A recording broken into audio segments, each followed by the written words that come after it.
नमस्कार. हॅलो डॉक्टरच्या या भागात मी डॉक्टर विनया पाटील तुमच्या सर्वांचं मनपूर्वक स्वागत करते.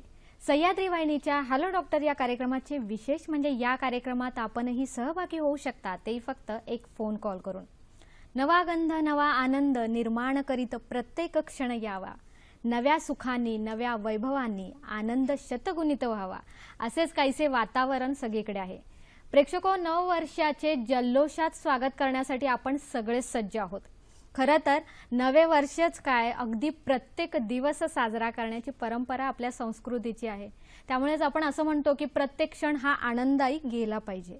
पण तो आनंददायी होण्याआधी तो आरोग्यदायी झाला पाहिजेच. म्हणून आम्ही आमच्या कार्यक्रमात नेहमी वेगवेगळे विषय घेत असतो, जेणेकरून जनजागृतीही झाली पाहिजे आणि योग्य उपचारही कळाले पाहिजेत. आज असाच एक वेगळा विषय आम्ही तुमच्यासमोर घेऊन आलोत आणि तो म्हणजे भगंदर आणि लेझर उपचार. भगंदर म्हणजे काय, त्याची लक्षणं काय, त्याची खात्रीशीर उपचार काय, या सगळ्यांविषयीच आपण अनभिज्ञ आहोत. आणि म्हणूनच यावर मार्गदर्शन करण्यासाठी आज आपल्याकडे आलेले आहेत Sushrut anorectal hospital and research सेंटरचे संस्थापक डॉक्टर ज्ञानेश निकम. नमस्कार डॉक्टर. हॅलो डॉक्टर मध्ये तुमचे खूप खूप स्वागत. नमस्कार. नमस्कार. डॉक्टर ज्ञानेश निकम यांची माहिती अशी आहे की डॉक्टर ज्ञानेश निकम हे महाराष्ट्रातील मूळव्याध भगंदर यामधील प्रख्यात तज्ज्ञ आहेत. आयुर्वेदिक मेडिसिन आणि सर्जरीमध्ये पदव्युत्तर शिक्षण त्यांनी घेतले आहे. गेल्या 30 वर्षापासून डॉक्टर निकम हे मूळव्याध भगंदर सारख्या आजारांवर 100% खात्रीशीर उपचार देतात. सुश्रुत एनोरेक्टल हॉस्पिटल आणि रिसर्च सेंटरचे डॉक्टर संस्थापक आहेत. देशात तसेच परदेशात अमेरिका, जपान, ऑस्ट्रेलिया, जर्मनी येथे एनोरेक्टल डिसीजेसवर डॉक्टरांनी प्रबंध सादर केलेले आहेत. भगंदर, मूळव्याध सारख्या विषयात जनजागृती करून त्यांनी महाराष्ट्र, गुजरातमध्ये अनेक मोफत आरोग्य शिबिर भरून त्यात आपले योगदानही दिले आहे. 100% खात्रीशीर उपचार हा त्यांच्या उपचार पद्धतीचा एक विशेष हातखंडा म्हणायला पाहिजे. कारण हे आजार पुन्हा पुन्हा होण्याची एक टेंडन्सी असते. त्याच्यामुळेच 100% खात्रीशीर उपचार हे त्यांचं आपण म्हणूया की त्यांच्या उपचाराचं एक श्रेय आहे. आजचा जो विषय आहे आपला भगंदर आणि लेझर उपचार, या विषयाविषयी तुमच्या मनात नक्कीच प्रश्न येत असतील ते आमच्यापर्यंत पोहोचू द्या. त्यासाठी आमचा फोन नंबर असा आहे 022 हा मुंबईचा कोड क्रमांक आहे आणि लँडलाईन नंबर 24908050 24988050. कार्यक्रमात फोन करून आपण जरूर संपर्क साधावा. पण त्याआधी तुम्हाला एक नम्र विनंती की फोन करताना कृपया आपल्या टीव्हीचा आवाज बंद करा, जेणेकरून आपला प्रश्न हा आमच्यापर्यंत व्यवस्थित ऐकू जाईल. चला तर मग कार्यक्रमाला सुरुवात करूया. सर, फार महत्त्वाचा आपण विषय घेतला आहे. लोकांना मूळव्याध हे माहिती आहे आणि भगंदर हा एक वेगळा विषय आहे. मुळात त्या ठिकाणी झालेली कुठलीही जखम, कुठलीही काही वेदना असेल त्याला मूळव्याध हे नाव देऊन पेशंट डॉक्टरांकडे येतात. तर आज आम्हाला हे समजावून सांगा सर्वप्रथम भगंदर म्हणजे काय. भगंदर हा एक मराठी शब्द आहे. तो त्याला अजून भगेंद्र बी म्हणतात, नासूर पण म्हणतात. इंग्लिशमध्ये त्याला फिस्टुला इन एनो अशा पद्धतीने त्याचं नाव आहे. भगंदर आपण एक फोटोग्राफ बघूया या स्लाइड्समध्ये. या स्लाइड्समध्ये आपल्याला इथे दिसतंय का हे छिद्र आहे, गुदाचा भाग आहे, त्याच्या बाजूला एक फोड आहे, त्याच्यातून रक्तस्राव होतो, पुयस्राव होतो आणि फुटून गेले की पेशंटला बरं वाटतंय. परत महिनाभर काही त्रास नसतो. परत महिन्यांनी तो त्रास उद्भवतो, परत गाठ येते, ठसठस करते, ताप येतो, वेदना असतात, पेशंटला बसायला प्रॉब्लेम येतो आणि एकदा गाठ फुटून गेली, रक्तस्राव होऊन गेला बरं तर वाटतं. पुन्हा या एकाच कारणामुळे हा आजार जास्तीत जास्त दुर्लक्ष गेलेला आहे.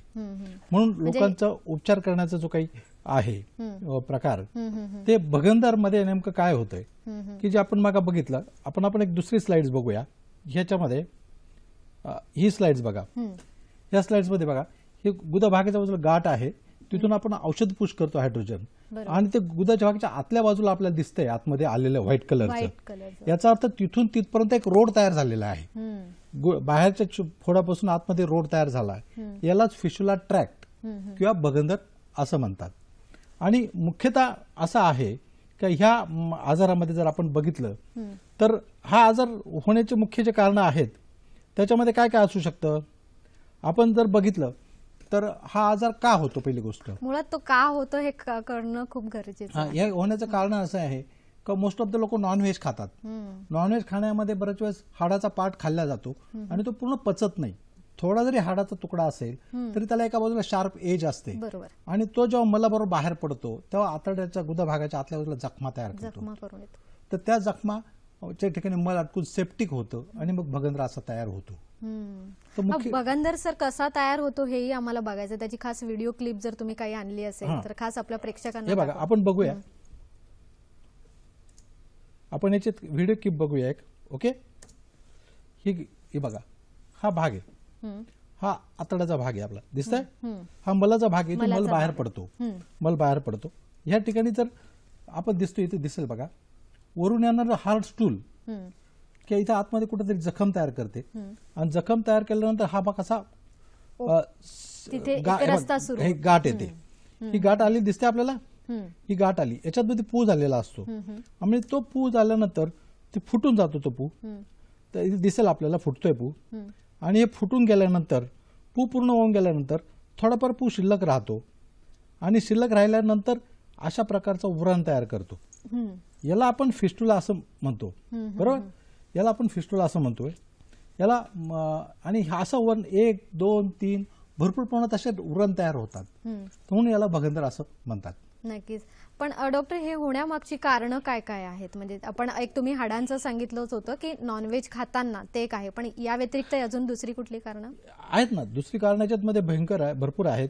जसं आपण एखाद्या वेळेस बसतो का, आपण एखाद्या हार्ड सिटिंग बसणं, बरं, पूर्वीच्या काळी जसं घोड्यावर जायचे किंवा उंटावर बसायचे, आजकाल गाडीवर जातात, गाडीवर किंवा विशेषतः सायकलिंगवर. बरोबर. आणि सायकलिंगवर जर खड्डे बिड्डे गेले, मार लागला त्या भागाला, तर तिथे गाठ येऊन फुटते. मार लागला, नॉनव्हेज खाण्यात आलं, शौचाला कडक होणं, हे मोस्ट ऑफ द कारण आहेत. आणि इन्फेक्शन हे कारण आहे. तर याच्यात मुख्यतः जे आपण जर बघितलं तर सर्वात प्रथम काय होतं भगंदरमध्ये, आपण एक फोटोग्राफ दाखवूया तुम्हाला, म्हणजे आपल्याला कळेल याच्यामध्ये काय काय होतं भगंदरमध्ये. बरोबर. डॉक्टरांनी खास आपल्यासाठी काही स्लाइड आणलेले आहेत, ज्याद्वारे आपल्याला कळू शकेल की भगंदर म्हणजे काय असतो, ते कशा प्रकारे तयार होतं आपल्या शरीरात. नक्कीच सर, आपल्याला बघायला खास आवडेल. आपण एक स्लाइड्स बघूया. हा फोटोग्राफ बघा. या फोटोग्राफ मध्ये पेशंटच्या शौचाच्या बाजूला सूज आलेली आहे, आणि त्या ठिकाणी जर आपण बघितलं, ही तर लेझर आहे. हे लेझर मशीनने आम्ही ते ओपन करतो, पण तिथून रक्तस्राव दिसत नाहीये, बरोबर. आणि तेच ओपन केल्यानंतर बघा किती भयंकर प्रमाणात पू बाहेर आलेला आहे, बरोबर. अशी अवस्था होते. आणि जर ही अशी अवस्था असेल तर मध्ये काय होते, याच्यामध्ये पू निघून गेल्यानंतर थोडा पू शिल्लक राहतो, किंवा जर तो ऍब्सेस प्रॉपररित्या जर ड्रेन झाला नाही तरी भगंदर होऊ शकतो. तर सर्वात प्रथम अशी जर गाठ आली असेल शौचाच्या जागेला, तर तुरंत डॉक्टरांकडे जाऊन उपचार करून घेणं जरुरी आहे. तर मोस्ट ऑफ द टाइम काय, तिथे वेदना होतात, दुखतं, याकडे दुर्लक्ष करतो, आणि मग ती गाठ अचानक फुटते. घरच्या घरी फुटून गेल्यानंतर, पू निघून गेल्यानंतर पेशंटला बरं वाटतं, पण थोडाफार पू शिल्लक राहतो, आणि तो वाढत वाढत वाढत जाऊन भगंदर ही अवस्था तयार होते. अच्छा, पण पूर्णपणे ट्रीटमेंट ही झालेली नसते. नाही. म्हणजे याच्यामध्ये काही डॉक्टर प्रकारही आहेत का भगंदरचे? हा, भगंदरामध्ये प्रकार आहेत. जसं आपण बघितलं का, गुदाचा जो भाग असतो तिथं आपला एक स्नायू असतो, संडास कंट्रोलिंग करणारा स्नायू. जर भगंदरचं बाहेरचं जे तोंड आहे, संडास कंट्रोलिंग करणाऱ्या स्नायूच्या खालच्या बाजूला आतमध्ये उघडत असेल तर त्याला लो ऍनल फिस्टुला म्हणतात. आणि जर भगंदराचं बाहेरचं तोंड आहे, त्या आतलं तोंड स्नायू कंट्रोल करणारा जो स्नायू असतो, मल कंट्रोल करून, त्याच्या वरच्या बाजूला जर उघडलं तर त्याला हाय रेक्टल फिस्टुला म्हणतात. आणि it is very difficult to cure. म्हणजे पूर्वीच्या जमाने बी असाध्य होता, आज पण त्याला स्टेज ऑपरेशन्स केलं जातं. जर फिस्टुलाचं ओपनिंग संडास कंट्रोल करण्याच्या स्नायूच्या वर असेल, हा रेक्टल फिस्टुला असेल, तर आता त्याला स्टेज ऑपरेशन्स करतात. का जे स्टेज ऑपरेशन्स मध्ये आतड्याचा भाग कट करून बेंबीला जोडला जातो आणि तिथून मल बाहेर काढला जातो आणि टेम्पररी काही 5-6 महिने ठेवलं जातं. तोपर्यंत तो फिस्टुला ट्रॅक फायब्रोस होतो आणि नंतर पुन्हा ते जोडला जातं. परत जोडला जातो. मोठं ऑपरेशन, हे मोठं ऑपरेशन्स आहे. आणि जो फिस्टुला संडास कंट्रोलिंग करणाऱ्या स्नायूच्या खालच्या बाजूला आहे ते इझिली बरे होतात. पण भगंदर हा असा आजार आहे, म्हणजे पुरातन ग्रंथात सुद्धा सांगितलेलं आहे का डिफिकल्ट टू क्युअर. अच्छा. अष्टमहागध नावाचे 8 प्रकारचे असे आजार सांगितले ग्रंथामध्ये का जे बरं होण्यास महाकठीण आहे. त्याच्यात मूळव्याध पण आहे आणि भगंदर पण आहे. अच्छा. आज इतके सर्जरी डेव्हलप झाले आहेत तरी आज भगंदर हा त्रासदायक, सर्वात त्रासदायक बरं होण्याचा अगदी बरोबर आहे. म्हणजे आपण म्हणू शकतो मल आहे ते विष आहे, ते शरीराबाहेर न गेल्यामुळे त्रास तर जास्त वाढतोच आहे. आणि आपण म्हणू शकतो एक लाईफ आपण आरोग्यरित्या म्हणजे लाईफ जगण्यासाठी जे गरजेचं आहे तेच तिथेच मुळात अडथळा येतो. डॉक्टर, हे पुन्हा पुन्हा होण्याची टेंडन्सी असते का, म्हणजे आहार आणि पथ्य न पाळल्यामुळे? नाही, आहार आणि पथ्य तर पाळायलाच पाहिजे, आहाराचं बी व्यवस्थित ठेवायलाच पाहिजे. आणि भगंदर जे आताची सर्जरी मार्केटमध्ये उपलब्ध आहे, मॉडर्न सर्जरी म्हणतो, त्याच्यामध्ये ते ऑपरेशन करून 100% बरा होण्याची गॅरंटी नसते. मग ते काय काय, म्हणजे तिथे काय ट्रीटमेंट दिली जाते ते बघूया आपण. तर भगंदर ह्या आजारात भरपूर प्रमाणाचे ट्रीटमेंट आहे. आपण एक स्लाइड्स बघूया इथे. या स्लाइड्स मध्ये दाखवलंय बघा, फिस्टुलाच्या ज्या ट्रीटमेंट आहेत त्यात सर्जरी, एक फिस्टुलोटॉमी आहे, एक फिस्टुलोक्टॉमी आहे, दुसरं लिप नावाची ट्रीटमेंट आहे, लिगेशन ऑफ इंटरस्पेंटर फिस्टुला ट्रॅक, एक वाप्ट नावाची ट्रीटमेंट आहे, व्हिडिओ असिस्टेड फिस्टुला ट्रीटमेंट, एक फिस्टुला प्लग आहे. इतक्या सर्जरी आहेत, इतक्या जगभर ट्रीटमेंट आहेत, पण तरी रिकरन्स नावाची गोष्ट या सर्जरीमध्ये फिस्टुलाला आहेच. 100% कोणताही फिस्टुला ह्या पद्धतीने 100% बरा झाला असं कोणीही डॉक्टर गॅरंटेड सांगू शकत नाही. पण त्याच्यामध्ये ऊंड असते, लॉंग हॉस्पिटल स्टे असतो, पेन असतं, कधी कधी संडाचं नियंत्रण जाण्याचा सुद्धा धोका असतो. आणि सर्वात मोठं, ह्या पेशंटची जी सर्जरी होते या सर्जरीमध्ये ती जखम भरून येते, ती फायब्रोसिस असतात, दगडासारखी कडक असते, त्याला फायब्रोसिस म्हणतात. ह्या प्रकारचा तोटा झाला सर हा सर्जरीचा. राईट. मग सर याच्यामध्ये काय संशोधन करून तुम्ही काय उपचार देतात? इथे बेसिकली आमच्या हॉस्पिटलला आम्ही जे काही ट्रीटमेंट डेव्हलप केले आहेत, आयुर्वेद आणि मॉडर्न सायन्स दोघांचं एकत्रीकरण, मेळ टाकून जिथं योग्य कोणतं चांगलं आहे त्या पद्धतीने आम्ही ट्रीटमेंट्स करतो. त्याच्यामुळे आम्ही आमच्या हॉस्पिटलला पेशंटला 100% बरं होईल ही गॅरंटी देतो. रुग्णाला मुख्यतः तुझा आजार 100% बरा होईल हे फक्त ह्या हॉस्पिटललाच सांगितलं जातं. अरे वा. मग सर त्या काय काय ट्रीटमेंट असतात, म्हणजे खास तुमच्याकडे वेगळ्या आयुर्वेदिक आणि ॲलोपॅथीचा मिक्स, म्हणजे ते काही लेझर आहे किंवा रेडिओ फ्रिक्वेन्सी आहे, त्या आपण ट्रीटमेंट्स काय काय आपण बघूया, एक स्लाइडद्वारे दाखवूया आपण. या नॉन सर्जिकल ट्रीटमेंट आहे. आमच्याकडे ज्या ट्रीटमेंट केल्या जातात त्या नॉन सर्जिकल, म्हणजे याच्यात कुठेही कापाकापी प्रकार नसतो. त्यात एक पहिली ट्रीटमेंट आहे मेडिकेटेड सेटॉन किंवा क्षारसूत्र म्हणतात. बरोबर. दुसरी एक रेडिओ फ्रिक्वेन्सी ट्रीटमेंट आहे. तिसरी एक लेझर ट्रीटमेंट आहे. चौथी एक एंडोस्कोपिक लेझर आहे. आणि विशेषतः याचे जे रिझल्ट्स आहेत ते 100% क्युअर होतं. पेशंट्स रिकरन्स नाहीये, फायब्रोसिस नाहीये, हॉस्पिटल स्टे नाहीये, ऊंड सुद्धा मोठी नसते, पेशंटला पेन कमी असतं आणि इनकॉन्टिन्युअस म्हणजे संडाचं नियंत्रण जात नाही. आणि सर्वात मुख्य म्हणजे पेशंट अँब्युलेटरी असू शकतो, दुसऱ्या किंवा तिसऱ्या दिवशी पेशंट रोजचे कामं करू शकतो. अरे वा, म्हणजे हा खूप मोठा गुण झाला सर. नाहीतर काय होतं की पेशंट कितीतरी दिवस हॉस्पिटलमध्येच असतात, त्यांना कामं सोडून ह्या सगळ्या ट्रीटमेंट घेणं भाग असतं.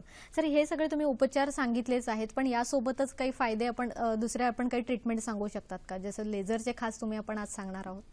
बघा, लेझर्स वगैरे आपल्याला बघता येतात. तर मुख्यतः ज्या काही ट्रीटमेंट्स आहेत तर सर्वात पहिली ट्रीटमेंट आपण बघूया मेडिकेटेड सेटॉन. एक मेडिकेटेड सेटॉन, याला क्षारसूत्र असं आयुर्वेदात नाही, आणि आयुर्वेदिक ही मोठी देणगी आहे भगंदर रुग्णांसाठी. क्षारसूत्र म्हणून ही आयुर्वेदात हजारो वर्षापूर्वी लिहिलेले आहे. क्षारसूत्र म्हणजे एक थ्रेड असतात ज्याला मेडिसिन लावलेलं असतं, आणि ह्या पद्धतीने 100% पेशंट रुग्ण बरा होतो.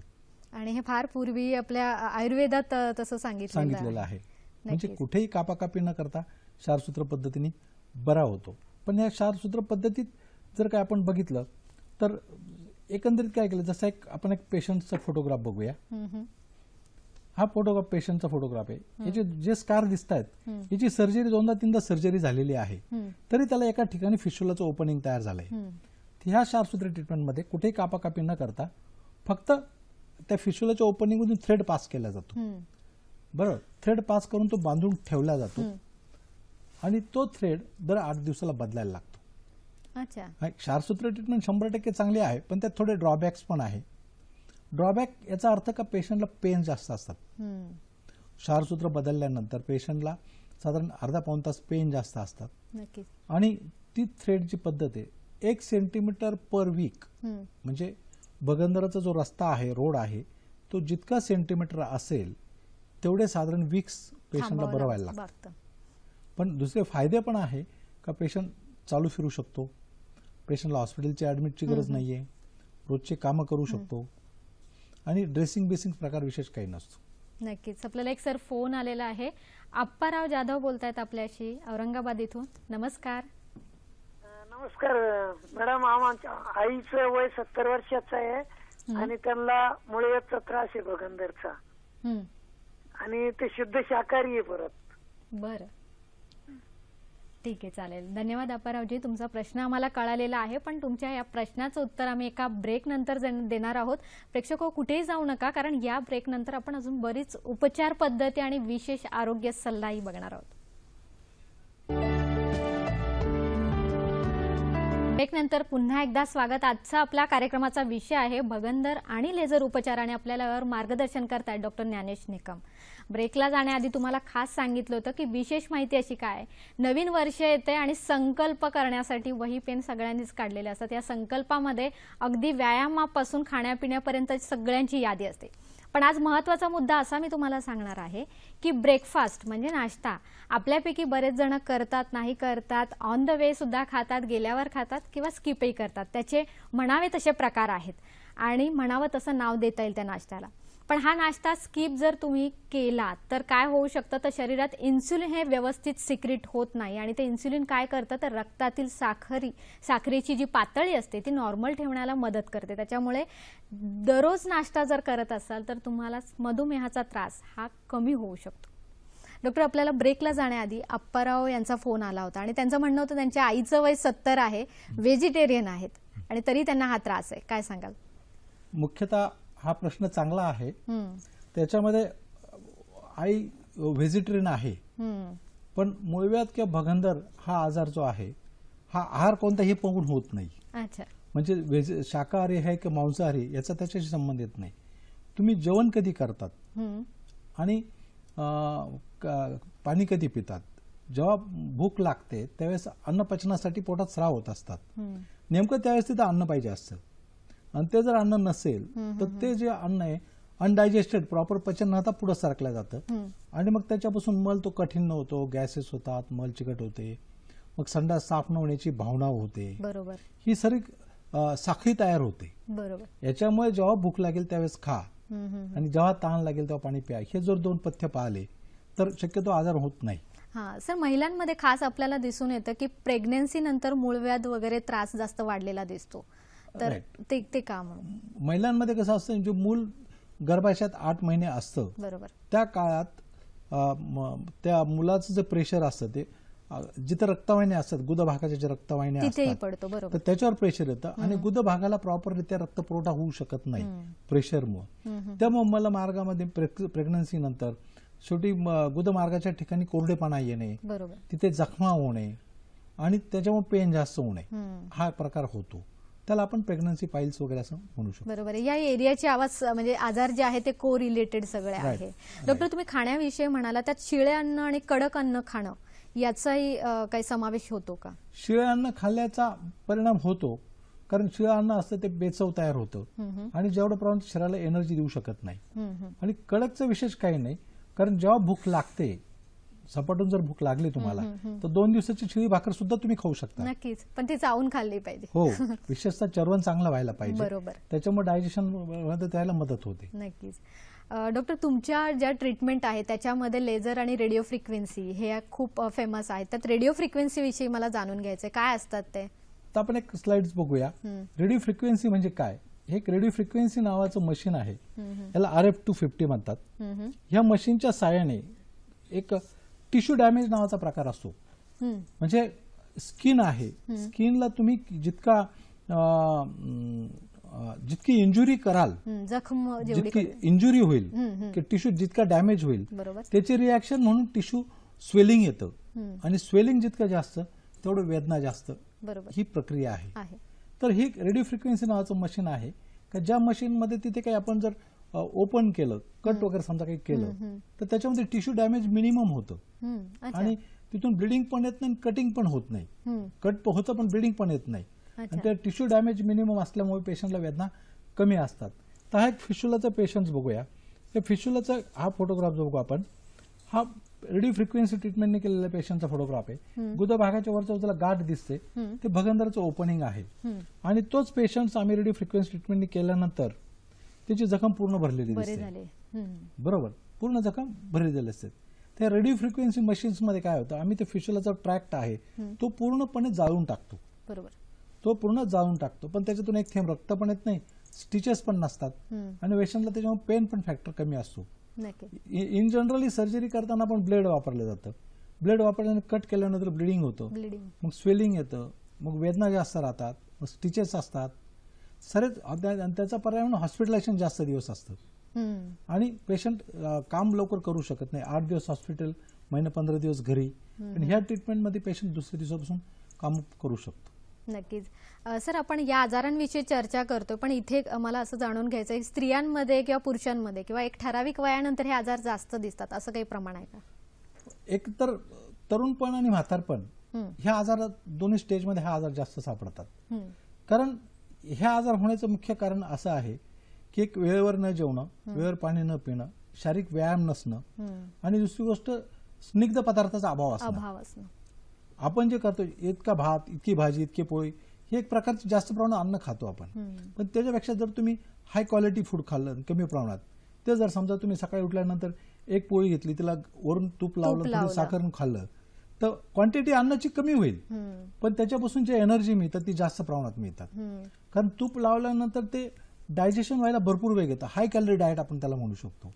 असा खाल्ला तर स्निग्धपणा शरीरात राहतो. आणि तुपाचं सर वैशिष्ट्य पण असं आहे की ते शरीरातल्या प्रत्येक त्वचेपर्यंत, पेशीपर्यंत पोहोचण्याचं त्याचं कार्य आहे. आणि दुसरी गोष्ट, जसं आता तरुणपण आलं किंवा म्हातारपण आलं, तर म्हातारपणात आपले जे बोन्स असतात, हाडे, त्या हाडातला जो बोन मॅरोचा प्रकार असतो तो वयामानानुसार कमी होत चालतो.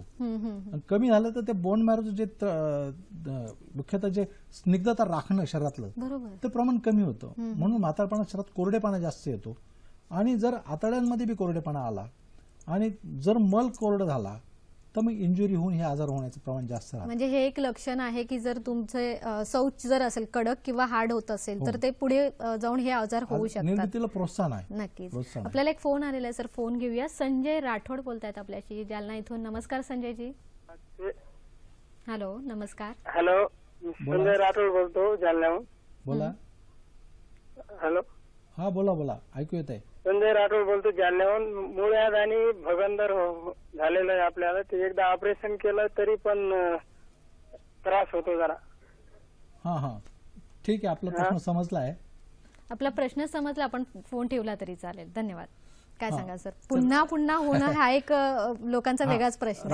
राठोडांनी जे काही सांगितलं की त्याचं मुळव्या आणि भगंदर दोघांचं ऑपरेशन झालेलं आहे, बरोबर, पण पुन्हा त्रास होतोय. तर मुख्य त्रास नेमकं काय होतो त्यांनी सांगितलेलं नाहीये. आणि जर सर्जरी त्यांनी केल्या असेल तर surgery, most of the surgeons operation करण्यापूर्वी सांगतात का आम्ही ट्रीटमेंट करतोय, पण पुन्हा होण्याचे चान्सेस किंवा 30% 40% असू शकतात, पर्सेंटेजमध्ये असू शकतात. बरोबर, हे डॉक्टरांनी त्यांना आयडिया दिली असेल, त्याच्यानंतर तो प्रकार झालेला आहे. पण सर्जरी करून हे आजार 100% बरे होत नाही. त्याला पॅरासर्जिकल ट्रीटमेंट जे आयुर्वेदात सांगितलेले आहेत त्यांनीच तो 100% बरा होऊ शकतो. नक्की. संजयजी, डॉक्टर तुम्हाला जे आता वेगवेगळे उपचार दाखवतायत ते बघा तुम्ही व्यवस्थित, त्यानुसार तुम्हाला नक्कीच कळेल की हे उपचार काय आहेत. आयुर्वेदिक आणि ॲलोपॅथिक दोघांचं मिक्सचर करून सर खास तुम्ही खास ट्रीटमेंट देतात. या व्यतिरिक्त सर कुठले कुठले आपल्याकडे उपचार आहेत? आता आपण रेडिओ फ्रिक्वेन्सी बघितला, नऊ आपण लेझर उपचारावर जाऊया. अच्छा, हे ते मशीन. हा हा, हे एक लेझर मशीन्स आहे. याला डायोड लेझर म्हणतात। याला जो फायबर आहे तो फायबर एक बारीक तंतू फायबर ऑप्टिक केबलचा सारखाचा फायबर असतो आणि भगंदर जिथपर्यंत आतमध्ये आहे तिथपर्यंत जाऊन त्याची आपण ट्रीटमेंट करू शकतो। अरे वा, हा एक लेझर आहे, याच्यामध्ये टिश्यू डॅमेज कमी असतं। दुसरं एक लेझर आहे डायोड लेझर, एक CO2 लेझर।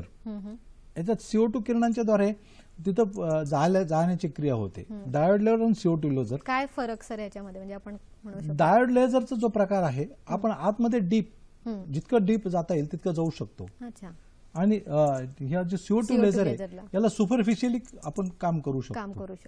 हा, त्यामुळे दोघांमध्ये तो फरक आहे। अच्छा, म्हणजे हे दोन्ही मशीन बघून आपल्या प्रेक्षकांना कळालं असेल की ह्याला लेझरचे मशीन्स म्हणतात नक्कीच, नाहीतर कुठलेही मशीन बघून ते लेझर ट्रीटमेंट आहे असं समजू नये नक्कीच। हा, लेझर मशीन थोडं माहिती पाहिजे। आणि आता डायोड लेझर आणि CO2 लेझर दोन आहे, याच्यात आता आम्ही एक नवीन ट्रीटमेंट डेव्हलप केली, एंडोस्कोपिक लेझर। एंडोस्कोपिक हा एक एंडोस्कोप बघा, हा एंडोस्कोप आहे। या एंडोस्कोप मध्ये फिशुलाला कुठेही न कापता, फिशुलाला कुठेही सर्जरी न करता फिशुलाचं जे तोंड असतं त्याच्यातून आतमध्ये हा एंडोस्कोप पास केला जातो आणि तो पूर्णपणे ट्रॅक बर्न केला जातो। हे कशा पद्धतीने होतं हे आपण आपल्या याच्यात दाखवू शकतो आपण व्हिडिओमध्ये। हो नक्कीच, प्रेक्षको डॉक्टरांनी खास आपल्यासाठी एक व्हिडिओ आणलेला आहे ज्याच्यामध्ये लेझर ट्रीटमेंट ही भगंदरसाठी कशी फायदेशीर ठरते हे आज आपल्याला बघायचं आहे। कसं आहे सर, काय सांगणार याविषयी? हे बघा, आपण एक एंडोस्कोपिक लेझर कशा पद्धतीने वर्क करतो। हा एक फिशुलाचा पेशंट आहे रुग्णाचा, तो स्कार दिसतो आपल्याला, हा स्कार दिसल्याचं ऑपरेशन झालेलं आहे, कापाकापीचं ऑपरेशन झालेलं आहे, आधी झाले दुसरीकडे झालेलं आहे, स्टील त्याला फिशुलाचं ओपनिंग तिथं आहे। आणि हा पेशंट आहे फिशुलाचा, हा आतमध्ये मोठा ट्रॅक्ट आहे, जुरळ आहे, पण तो ट्रॅक कुठे आहे? हाय रेक्टल आहे। अच्छा, वरच्या हा, संडास कंट्रोलिंग करणारा जो स्नायू आहे त्याच्या वर गेलेला आहे। जर इथून औषध टाकलं तर आतमध्ये रेक्टम पर्यंत औषध जातं। जर याची सर्जरी जर आपण करायला गेली तर स्टेज ऑपरेशन करावं लागतं। या पद्धतीपेक्षा या एंडोस्कोपीने या पेशंटला 100% बरा झालेला आहे। तर कशा पद्धतीने आपण सर्जरी करतो आपण दाखवू शकतो या। नक्कीच, बरोबर आहे।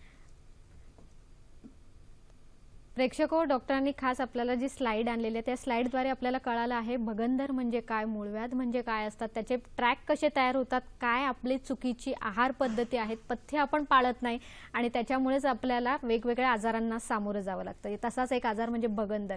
पण याची ट्रीटमेंट घेताना बऱ्याच वेळेला काय होतं की खात्रीशीर उपचार मिळत नाही। याच्यावर खात्रीशीर उपचार म्हणजे लेझर उपचार आहेत, ते काय आहेत सर ते आम्हाला बघायचे।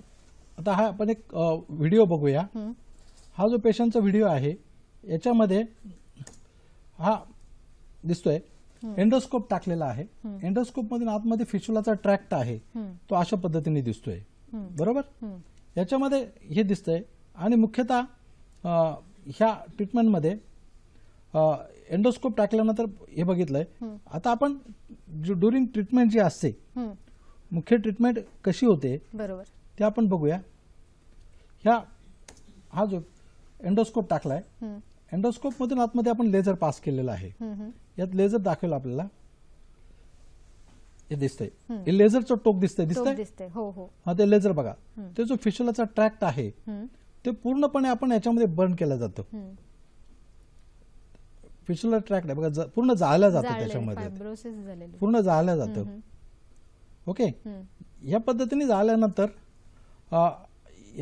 हा जो पेशंट आहे तो आपण बघूया।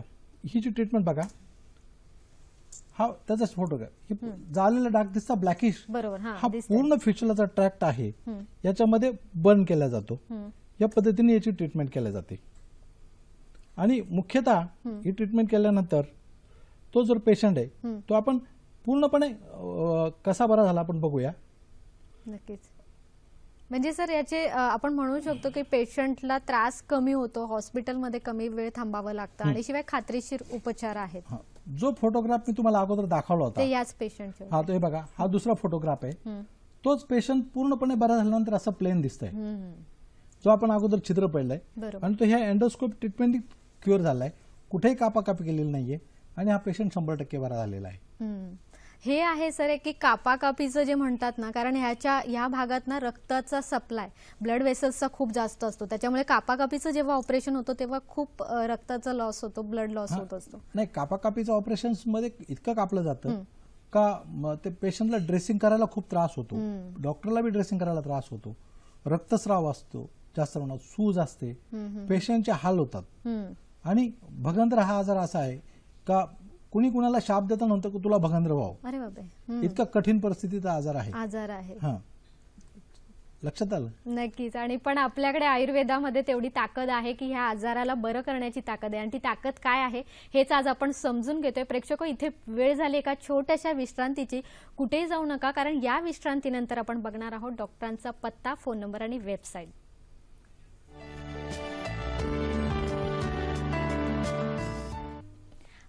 ब्रेकला जाण्याआधी तुम्हाला अजून एक माहिती मला अशी दिली होती मगाशी की आपण नाश्ता करतो, पण तो का करतो हे जाणून घेणं खूप गरजेचं आहे. जसं मगाशी सांगितलं की साखरेचं प्रमाण व्यवस्थित राहण्यासाठी नाश्ता करणं, ब्रेकफास्ट करणं गरजेचं आहे. अजून एक त्याचा फायदा असा की शरीरातलं कोलेस्ट्रॉल म्हणजे वाईट चरबी आहे आणि चांगली चरबी असते, त्यातली चांगली चरबी निर्मिती करण्याचं काम सुद्धा ब्रेकफास्ट करत असतो, हेल्दी ब्रेकफास्ट करत असतो. आणि त्यामुळे ज्यांना वजन कमी करायचं आहे त्यांनी ब्रेकफास्ट न करून चालणार नाही. यासोबतच सगळ्यांनी जर ब्रेकफास्ट केला तर दिवसभराची तुमची साखरेची पातळी यासोबतच कोलेस्ट्रॉल हे व्यवस्थित राहील. डॉक्टर, ब्रेकला जाण्याआधी आपण भगंदरची सगळी माहिती बघितली, कसे उपचार आहेत ते बघितलेले आहेत, पण इथे मला जाणून घ्यायचं की आता ऑपरेशन झालेलं आहे, पेशंट व्यवस्थित झालेला आहे, आता त्याला काही त्रास नाहीये, पण तरी या व्यतिरिक्त तुम्ही काही आहार, पथ्य, पाणी किंवा सूचना सांगतात का? विशेषतः भगंदरांच्या रुग्णांचे जे उपचार डॉक्टरांनी जर केले आणि उपचार केल्यानंतर डॉक्टर जे आहे ते काम जवळजवळ 50% काम डॉक्टर करतात आणि 50% काम जे आहे ते रुग्णांनी करायचं असतं. रुग्णांनी महत्वाचं काम का डॉक्टर जे काही सूचना देतील, काय जे पथ्य देतील ते पाळायला पाहिजे, त्यांनी सांगितल्यानुसार औषधे घ्यायला पाहिजे, उपचार करायला पाहिजे, सांगितलेल्या गोष्टी ऐकायला पाहिजे. बऱ्याच वेळेस रुग्ण असं तर डॉक्टर एक गोष्ट सांगतो, रुग्ण स्वतःच्या डोक्याने अजून काही उपचार करतो, त्याच्यामुळे त्रासदायक होतो आणि आजार बरा होण्यास अडथळा निर्माण होतो. ज्या डॉक्टरांकडे आपण जाल त्या डॉक्टरांकडे जाऊन त्यांच्यावर पूर्णपणे 100% विश्वास ठेवून उपचार करा आणि डॉक्टरांची सूचना पाळा, म्हणजे रुग्ण बरा व्हायला मदत होते. त्याच्यात काही ज्या महत्वाच्या सूचना आहेत त्या आपण दाखवू शकतो. नक्कीच डॉक्टर, ती स्लाइड आपण बघूयाच, पण आपल्याला एक फोन आलेला आहे. बसवराज आपल्याशी बोलतायत पुणे इथून. नमस्कार बसवराजजी. हा, नमस्कार मॅडम, डॉक्टर ज्योती मातडबकायचो. हॅलो. हा, बोला. हा सर, मला 2 वेळा पिक्चर झालंय, 2 वेळा सर्जरी ऑपरेशन, मॅन्युअली ऑपरेशन झालं सर. एकदा पुणा, एकदा बेंगळूर. पण ते काय एक बारीक होल आहे, त्यातनं सारखं पस आणि ते पू येतात आणि कधी कधी रक्त येतात. तो 1-4 दिवस कमी होता, 4 दिवस दुखतं. ते पस बाहेर पडल्यानंतर दुखणे कमी होतं सर. हे ह्यासाठी मला तो त्रास जवळजवळ 2 ते 2.5 वर्ष होऊन गेले सर. खूपच चांगला प्रश्न आहे रुग्णाचा, अगदी म्हणजे योग्य प्रश्न आलेला आहे सर. आणि त्यांना तो त्रास परत परत होतोय, म्हणजे तो खूप त्रासदायक आहे. त्यांचा भगंदरचा आजार आहे, फिशुलाचाच आजार आहे आणि 2दा ऑपरेशन झालेलं आहे. एवढं करून तो बरा झालेला नाही आणि गेली 2-2.5 वर्षापासून रुग्ण सफरर होतोय.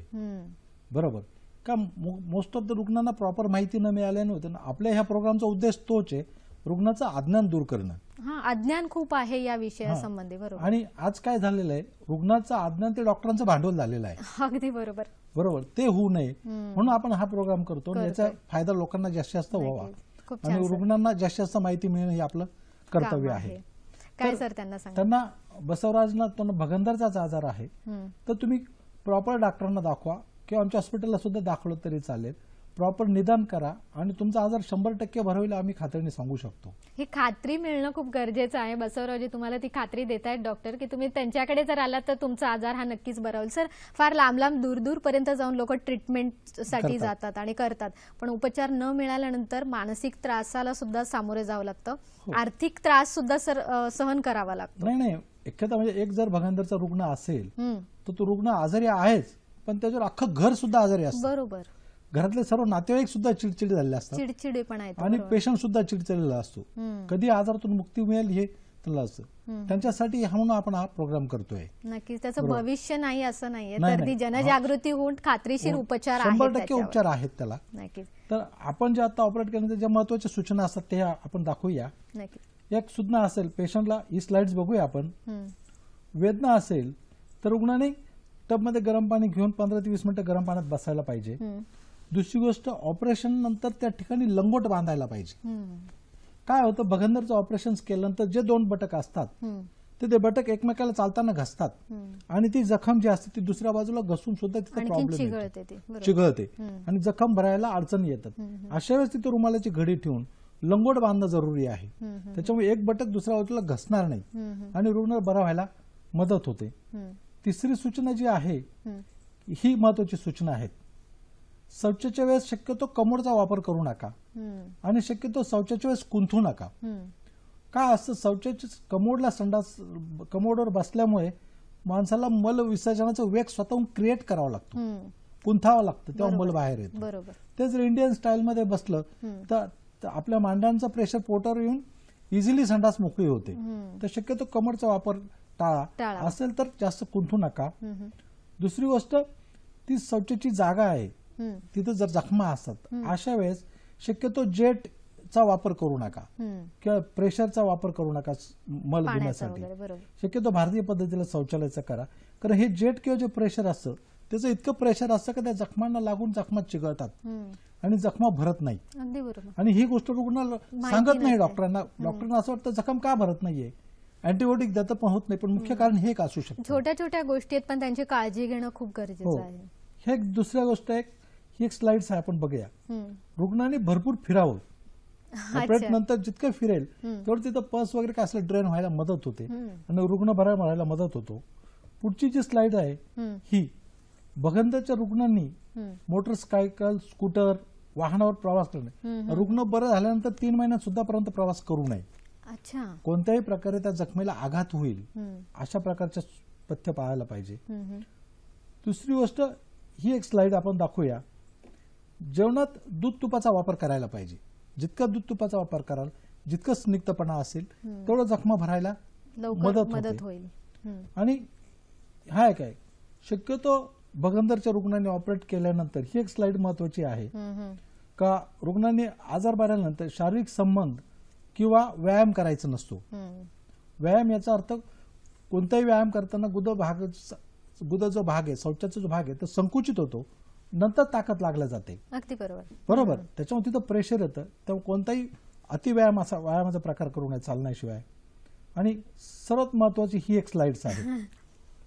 ही महत्वाची आहे का, ह्या ज्या स्लाइड आहेत, रुग्णांनी दुपारी जेवण झाल्या झोपू नये हे प्रेक्षकांनी ऐकावं. काय, जेव्हा जेवण झाल्यानंतर मल पचन क्रिया चालू होते त्यावेळेस सर्व ब्लड सप्लाय पचन संस्थेकडे असतो आणि बाकीच्या भागाला रक्तपुरवठा त्यामुळे कमी असतो. आणि त्यावेळेस जर रुग्ण झोपला तर त्याचं डायजेशन खराब होतं आणि डायजेशन एकदा खराब जर झालं तर व्रण जो आहे, जखम आहे, ती भरायला खूप त्रास होतो. त्यामुळे जखम भरताना डायजेशन चांगलं राहणं हे सर्वात महत्वाचं कार्य आहे. त्यासाठी रुग्णांनी जेवण झाल्या 2 तासापर्यंत झोपायचं नसतं. अच्छा. नक्कीच. म्हणजे दुसरे काम हे करत राहावं हे खूप गरजेचं आहे. नक्कीच. प्रेक्षको, या ज्या स्लाइड बघितल्यात या पथ्यासारख्या म्हणजे उपचारा इतक्याच इक्वल टू बरोबर आहेत आणि जर तुम्ही हे पथ्य पाळलं नाही तर उपचार सुद्धा तितके खात्रीशीर उपचार होत नाहीत. त्याच्यामुळे उपचारासोबत ह्या ज्या सूचना आहेत त्या तितक्याच मूल्यवान आहेत. डॉक्टर, आपण या सगळ्यांविषयी चर्चा केली, पण पायलोनिडल सायनस हे एक आहे, हे काय आहे याच्याविषयी सांगा. अच्छा, आपण एक स्लाइड बघूया. पायलोनिडल सायनस हा एक आजार आहे आणि तो पाठीच्या मणक्याच्या ठिकाणी किंवा 2 बोटांच्या मध्ये होतो. हे पायलोनिडल सायनस याचं असं नाव आहे का, पायलस म्हणजे हेअर आणि निडस म्हणजे घरटं. असा एक जखम असते, व्रण असतो, नाडी व्रण, असं एक जखम असते व्रणासारखी का ज्याच्यामध्ये केस असतात म्हणून त्याला पायलोनिडल सायनस असं म्हणतात. इथं आपण या फोटोमध्ये दाखवलंय की तिथे पाठीच्या ठिकाणी एक जखम आहे, फोड आहे. तो फोड भगंदर सारखाच होतो. तो फोड दर महिन्याला 15 दिवसाला गाठ येते, ठसठस करतात, फुटतात, फुटल्यानंतर पाणी वाहतं, रक्तस्राव वाहतो, त्याच्यानंतर ते खाजव चालू होते आणि ही क्रिया दर महिन्याला होत असते. ही क्रिया दर महिन्याला होत असते. आणि हा त्रासदायक असा आजार आहे. फक्त 2 दिवस त्रास होतो म्हणून रुग्ण याच्याकडे दुर्लक्ष करतो. पण जेव्हा इन्फेक्शन होतं तो एक प्रकारचं शरीरात इन्फेक्शन आहे आणि ते रोगप्रतिकार शक्ती तुमचं कमी करतं. अच्छा, पण हे होण्यामागचं कारण काय असतं? हे होण्यामागचं कारण शक्यतो परफेक्ट कारण अजून सापडलेलं नाहीये. म्हणजे हे जन्मजातही काही असू शकतात? जन्मजात नसतं, पण शक्यतो जे लोकांना पाठीच्या ठिकाणी केस भरपूर आहेत आणि ते मोटरसायकल किंवा जीप अशा काही गाड्यांमध्ये प्रवास करतात जिथं घर्षण होतं आणि तिथं सूज येते आणि मग ती गाठ तयार होऊन फुटते. हे एक कारण असतं.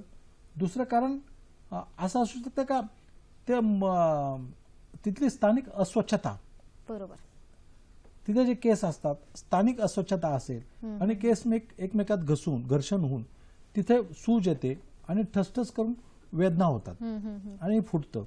आणि विशेषतः ह्या आजारचं वैशिष्ट्य असं आहे का हा आजार कितीही सर्जरी केल्या, मॉडर्न ॲलोपॅथी सर्जरी कितीही जरी केल्या तरी 100% बरा होऊ शकत नाही.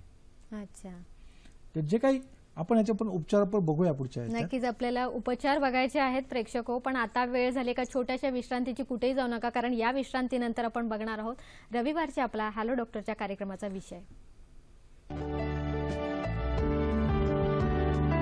ब्रेक नंतर पुन्हा एकदा स्वागत. आजच्या आपल्या कार्यक्रमाचा विषय आहे बगंदर आणि लेझर उपचार. यावर आपल्याला मार्गदर्शन करतायत डॉक्टर ज्ञानेश निकम. उद्या आपला नवीन वर्षाचा कार्यक्रम दूरदर्शन वाहिनीतर्फे आपल्याला दाखवण्यात येईल, पण रविवारच्या आपल्या हॅलो डॉक्टरच्या कार्यक्रमाचा विषय असा आहे 1 जानेवारी 2017 रात्र 8 वाजताच्या कार्यक्रमाचा विषय आहे ओबेसिटी आणि संयुक्त उपचार. सहभागी होणार आहेत doctor Anil Patil. Hello doctor DDK Mumbai @gmail.com इथे तुम्ही तुमचे प्रश्न विचारू शकतात आणि तुमचे प्रश्न हे या कार्यक्रमात सहभागी करून घेतले जातील. डॉक्टर, आपण ब्रेकला जाण्याआधी पायलोडिडल सायनस बघितलं, केसांमुळे होणारा एक आजार असं आपण म्हणू शकतो. याची लक्षणं काय असतात, म्हणजे कसं ओळखायचा हा आजार होतोय तो? पाठीच्या ठिकाणी एक गाठ येते, तिथं ठसठस करतं, फुटतं, ठसठस केल्यानंतर फुटलं जातं, मग तिथून पुढे रक्तस्राव वाहतो. वारंवार गाठ येत असेल आणि फुटत असेल तर 100% समजायचं का पायलोडिडल सायनस आजार आहे. मग यावर उपचार काय आहेत? तुम्ही जसं मगाशी म्हणाला खात्रीशीर म्हणजे कुठेच नाहीये, पण तरी आपल्याकडे काय खास उपचार आहेत? पायलोडिडल सायनस जर आपण इंटरनेटवरही टाकून बघितलं तर जे काही सर्जरी आहेत त्याच्यात त्यांनी लिहिलेलं रिकरन्स इज कॉमन. अच्छा, ऑपरेशन करून रिकरन्स इज कॉमन हे लिहिलेलं आहे. आता जे आपण एक स्लाइड्स बघूया, सध्या मार्केटमध्ये ते काही जे उपचार चालले आहेत त्यात सर्जरी आहे. सर्जरी म्हणजे एक्सिजन ओपन अँड क्लोज, कापणे आणि कापून शिवून काढणे. बरोबर. दुसरे एक लिंबर फ्लॅप किंवा रिम्बॉइड फ्लॅप आहे.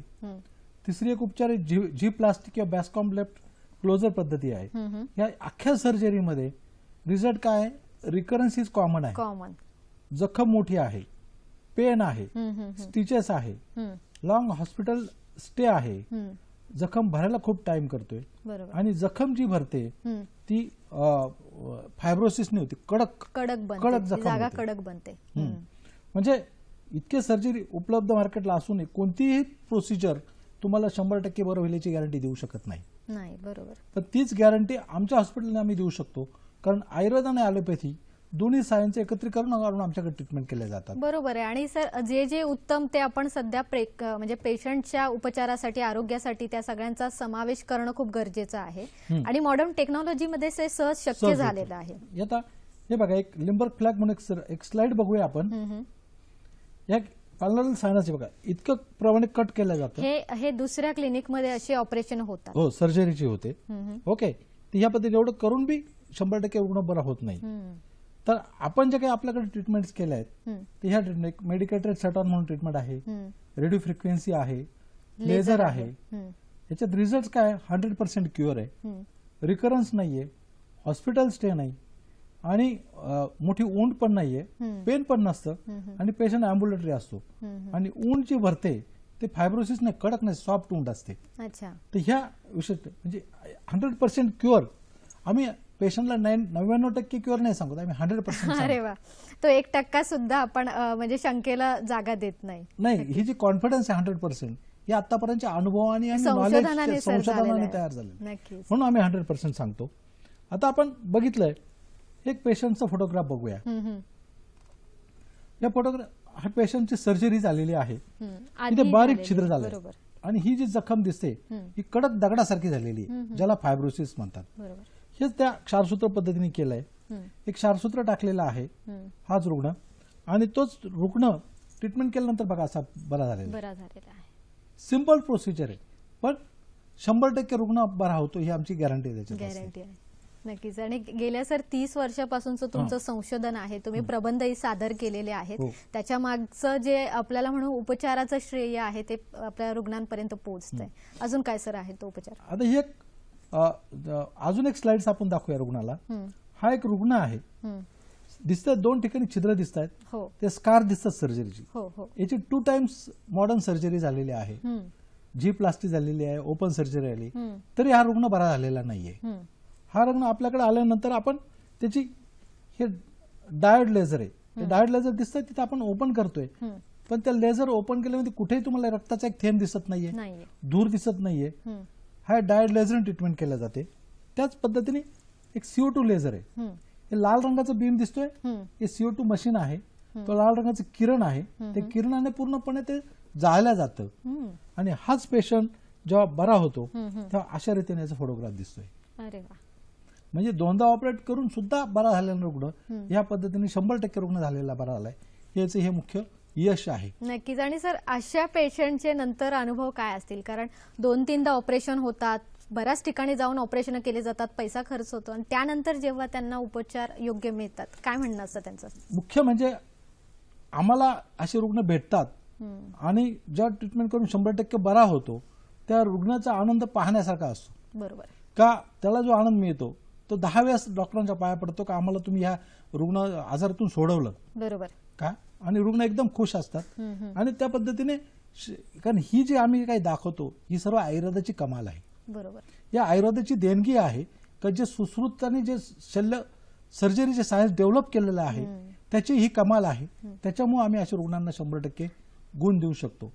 कारण मुख्यतः काय आहे, आयुर्वेद म्हटलं का लोकांना वाटतं सर्जरी ही आयुर्वेदाची नाहीच आहे. आयुर्वेद आहे का सर्जरी? सर्जरीचे मुळातच जनक हे सुश्रुत आहेत, ज्याच्याने पूर्ण जगाला कळालं की सर्जरी होते. पण या पद्धतीने त्या रुग्ण 100% बरा होऊ शकतो. नक्कीच. डॉक्टर, हे खूप तुम्ही छान सांगितलं की पेशंटला बरं वाटणं खूप गरजेचं आहे, कारण ही जी जागा असते या जागेचं दुखणं म्हणू शकतात आपण, बऱ्याच वेळेला पेशंट सांगत नाही आणि त्याच्यावर उपचारही मिळत नाही. तुम्ही गेल्या 30 वर्षापासून डॉक्टर याच्यावर संशोधन करताय, त्या संशोधनाअंती तुम्हाला काय वाटतं, हा आजार कुठपत वाढलेला आहे आणि त्याच्यावर उपचार कसे घेतले जातात, काय सांगाल? नाही, मुख्यतः आयुर्वेद आयुर्वेद हे भारताचं शास्त्र आहे. नक्कीच. आणि मोस्ट ऑफ द ठिकाणी बऱ्याच वेळ दुर्लक्षित झालेलं आहे, कारण जास्तीत जास्त मॉडर्न सायन्सला आपल्याला कधी बाहेरचं सायन्स चांगलं वाटत असतं, पण आपल्या इथलं सायन्सकडे लक्ष द्यायला कोणाला टाइम नसतो, आणि साजरे असं म्हणू शकतो. आणि आम्हाला मुख्यतः आनंद याचा होतो की या सायन्सचा अभ्यास करायला आम्हाला चान्स मिळाला. अगदी बरोबर. आणि त्याच्यामुळे आम्ही रुग्णांना एवढे 100% गुण देऊ शकतो. हा आयुर्वेदाची मोठी कमाल आहे. नक्कीच. एक सध्याची जीवन पद्धती सर वाढलेली आहे, वेगळी आहे, आपली लाईफस्टाईल सध्या बदलत आहे, त्याचा पण परिणाम दिसून येतोय का? हो ना. कसं असतं, आपण म्हणतो जीवनशैली फास्ट झाली बाबा. फास्ट म्हणजे जे काही अन्न खातो आपण, विशेषतः त्याच्यात शरीराला पौष्टिक असे पदार्थ मिळतच नाहीये. जे कॅलरी मिळायला पाहिजे ते मिळत नाही. अन्न जे मिळतं खातो आपण, फास्ट फूड खातो, ते निसत्व फूड असतं, शरीराला आवश्यक अशा गरजा मिळत नाही. आणि विशेषतः आपण शरीराच्या नुसार राहायला पाहिजे. आपण फास्ट लाईफ मध्ये आपण आपल्या नुसार शरीराला वापरतोय. अगदी बरोबर. मनात येईल त्यावेळेस शौचाला जाणं, मनात येईल तेव्हा जेवण करणं, मनात येईल तेव्हा ताण पिणं, मनात येईल तेव्हा झोपणं. ज्या गोष्टी मुख्यतः आयुर्वेदात ज्या सांगितलेलं आहे की जितके वेग आहेत शरीराचे, भुकेचा वेग आहे, जेवणाचा वेग आहे, त्याच वेळेस तो पाहायला गेला पाहिजे. बरोबर. ते वेगाचं धारण करायला नको. शौचाला लागली तर लगेच जायला पाहिजे, किंवा मूत्राचा वेग आला तर लगेच गेलं. आपण हे वेग रोखून ठेवतो.